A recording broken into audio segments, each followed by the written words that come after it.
né? Que vem justamente aqui, não só do PMI, mas do Boston Consulting Group. Também a Deloitte tem feito pesquisas nessa área, Gartner Group, Ernst Young, todas essas grandes organizações.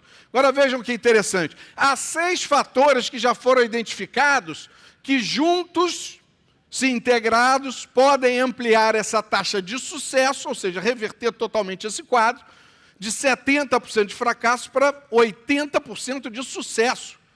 E desses 6 fatores, 3 estão ligados à questão humana. Olha a importância da área de recursos humanos em formar uma cultura organizacional que humanize essas relações de mudanças e transformações, né, para que se alcance o sucesso, de fato, da transformação digital de uma organização. Não dá para pensar em transformação digital sem incluí-la num contexto mais amplo, que é o de transformação organizacional, porque envolve a cultura, envolve as pessoas, e isso é um papel muito importante do RH. E essa aqui eu nem traduzi, porque está lá no meio do relatório, eu acho extremamente importante essa frase, que diz que a tecnologia é importante, não há dúvida, ninguém discute que a tecnologia é um agente viabilizador desse processo de transformação. Mas, na verdade, é a dimensão humana que é o fator determinante. Portanto, também não adianta, por melhor que seja a tecnologia, mais uma vez, se as pessoas não estiverem conectadas com esse processo de transformação, é muito difícil que um processo desse dê certo. Talvez por isso a gente tenha taxas de fracasso tão assim, assustadoras, né, como 70%. E quais são esses fatores de sucesso que estão ligados à questão humana, né? O primeiro deles é o alto engajamento. Mas nós estamos falando do management, desde o C-level até o nível mais baixo de management. Ou, portanto, esses elementos que normalmente deveriam ser patrocinadores do processo de mudança, influenciadores, estimuladores, motivadores das mudanças organizacionais, capazes de persuadir, envolver, encantar. Eles não percebem esse seu papel. Desenvolver lideranças com essa competência é absolutamente essencial. Esse é só um dos dados que nós temos sobre esse papel do management em relação a mudanças e transformações. Outro ponto é habilidades humanas que estão relacionadas à autogestão da mudança. Então, na verdade, nós não podemos mudar ninguém. Nós podemos criar uma atmosfera propícia com metodologia, com boas práticas, com ferramentas, uma atmosfera que seja boa para a mudança. Mas nós não podemos obrigar o outro a mudar. Aliás, nós não obrigamos nem os nossos filhos a mudar nada. Nós estimulamos, mas não obrigamos. Então, isso é um ponto importante aqui. Fica ligado de que gestão de mudanças requer técnica, boa prática, capacitação. E, por fim, para onde eu aponto aqui, ó? Uma ampla adoção, e aí começamos a falar de cultura de agilidade organizacional. É preciso entender que quando nós falamos de agilidade, nós não estamos falando apenas de celeridade. Na verdade, nós estamos falando de adaptabilidade. Que a palavra ágil é muito, né, toca demais, é muito bem escolhida, é marqueteira, é sexy, envolve. Você fala, quer participar de um projeto linear ou ágil? Eu quero ágil, né? Pergunta para o presidente da sua empresa, você quer ser ágil? O que ele vai dizer? Não, quero ser lento. Claro que não, né? Todo mundo quer ser ágil nesse sentido. Mas, na verdade, o ágil, se você for estudar um pouco melhor métodos ágeis, você vai perceber que, na verdade, ser ágil é ter uma capacidade de você se adaptar e dar respostas muito rápidas ao mercado. Essa é a definição do PMI, a maior autoridade em gestão de projetos do planeta, PMI, Project Management Institute, que diz que agilidade organizacional é a capacidade de você mudar, se adaptar aos impulsos, estímulos de fatores externos, sejam eles quais forem. Portanto, é preparar uma organização para ser altamente resiliente, responsiva, adaptativa, e isso quer dizer ágil. E não apenas dizer que eu vou fazer mais rápido, fazer o dobro na metade do tempo. Isto é falácia do mundo ágil, vende bem, mas não é a realidade dos fatos. Tá? Agora, olha que interessante também, pesquisa feita pelo PMI. perguntando a executivos desta área de projetos que estão ligados à transformação das organizações, quais são as principais características de uma organização ágil. A primeira que aparece justamente é flexibilidade e adaptabilidade, com 73%. É bastante, né? Agora, quando perguntados em relação às suas empresas, se elas têm sido bem-sucedidas, sobre a eficácia que elas têm em implementar estratégias de fato responsivas, ágeis, olha como esse número muda. Apenas 27% deles dizem que, de fato, nossas organizações têm sido muito capazes de lidar com toda essa volatilidade, a imprevisibilidade que nós enxergamos no mundo atual. Detalhe interessante, aqui há um enorme gap, portanto, entre a sua capacidade de se declarar ágil e, de fato, adotar uma abordagem ágil como cultura, como parte do seu DNA organizacional. Eu costumo dizer, brincando com os meus amigos da área de TI, que vocês têm sido muito ágeis em declarar as suas organizações como ágeis, mas muito lentos em, de fato, promover a mudança para o mundo ágil. Mesmo porque o CIO sozinho não é capaz de promover essa mudança. Esta mudança envolve diversas áreas da organização. A área de compras tem que estar afinada com esse modelo. A área de estratégia tem que estar afinada com esse modelo.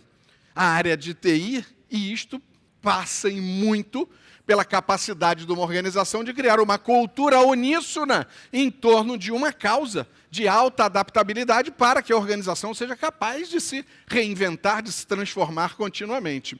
Mas esse ainda é um enorme desafio, porque também nesta pesquisa do PMI, dentro do Bright Line Initiative, 94% dos executivos relatam desafios para criar uma cultura de mudança. E 6% não sabem que tem o desafio para criar uma cultura de mudança, porque não é possível. Esse número tinha que ser 100%. Não é fácil mudar a cultura, a gente sabe disso. Ainda mais mudar para tirar as pessoas da sua zona de conforto, do status quo, do apego aos paradigmas, da nostalgia por tudo que nós construímos até hoje. Afinal de contas, sempre deu certo, por que mudaremos? É o que a gente mais ouve, né? E, na verdade, é mudar, porque sempre deu certo, mas o mundo mudou. E a gente precisa seguir mudando, não só para acompanhar o mundo, mas para criar este mundo novo, que nos traz um monte de diferenciais competitivos, faz bem para as nossas organizações. Portanto, existe um papel indelegável do RH. Como protagonista, como arquiteto, como maestro da lapidação dessa cultura organizacional. Isto não dá para abrir mão. Não vai ser o CIO sozinho que será capaz de criar uma cultura de agilidade organizacional. Implantar um método ou um framework de gestão ágil de projetos não é criar uma cultura de agilidade organizacional. Isso é preciso ficar claro. Porque eu canso de visitar organizações que dizem, aqui nós somos ágeis. Eu falo que é interessante, né? Me fale quais são as iniciativas, por que vocês se consideram ágeis, por que nós usamos tal método. Mas isso não quer dizer agilidade organizacional, isso quer dizer apenas que você utiliza um determinado método, ponto. Porque e as outras áreas da organização? O quão ágeis e responsivas, adaptativas elas têm sido? Vivemos agora o dilema da pandemia, e agora estamos vivendo o dilema da volta da pandemia. Seremos híbridos, voltaremos ao presencial. E aí, como é que as pessoas reagem a isso? Nossas equipes vão, não vão, querem, não querem? Great resignation, vão pedir demissão porque não querem mais trabalhar presencialmente. Aliás, foram morar em outros locais. Eu mesmo mudei para Teresópolis, já não moro nem mais no Rio, né? Faço tudo virtual. Tive a honra e o prazer de poder vir ao Rio de Janeiro hoje para participar aqui com vocês. Muito bem, gente. Olha, cultura é uma coisa viva, em constante mutação. Mesmo que nós não desejemos, a cultura vai mudar. Aliás, hoje eu conversava com um amigo que me contava o que está acontecendo na sua empresa, que, pura e simplesmente pela mudança de um líder, a empresa inteira está sentindo uma tremenda mudança na sua atmosfera cultural. Cultura é essa atmosfera, o ar que nós respiramos, o chão que nós pisamos numa organização, aquilo que nos influencia, que modela comportamentos dentro de uma organização. E muitas vezes, quando muda uma liderança, esse líder chega com um modelo, com uma energia, se é um líder mais participativo, que convida suas equipes a co-criar, a construir junto.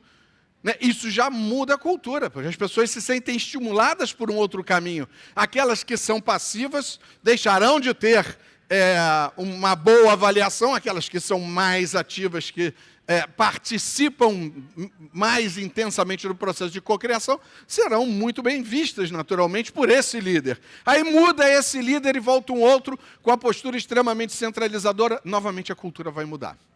É parte desse processo. E esses aqui são os elementos principais que formam uma cultura organizacional. Ali tem cerimônias, rituais, valores, tabus, mitos. Isso pouco interessa. Na verdade, o que interessa é a gente se ligar de que esses dois últimos são os que mais influenciam a mudança da cultura organizacional. São os mais relevantes para serem utilizados, inclusive, no processo de gestão das mudanças, da transformação das organizações. Atitude das lideranças e processos de gestão de pessoas. A maneira como nós contratamos, como avaliamos, como acompanhamos o desempenho, como damos feedback, como demitimos, como remuneramos, isto modela uma cultura.